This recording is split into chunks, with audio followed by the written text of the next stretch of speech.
ඉද සෝචති පෙච්ච සෝචති පාපකාරී උභයත්ථ සෝචති සෝචති සෝවිහඤ්ඤති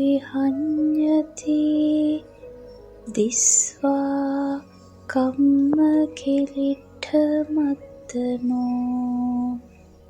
පව් කරන පුද්ගලයා තමයි මෙලොවදී ශෝක වෙන්නේ. පරලොවදීත් ඔහුමයි ශෝක වෙන්නේ. ඔහු දෙලොවදීම ශෝක වෙනවා. තමන් විසින් සිදු කරගත්ත කිලිටි අකුසල කර්ම දැකලා ඔහු ශෝක වෙනවා. පීඩාවට පත් වෙනවා.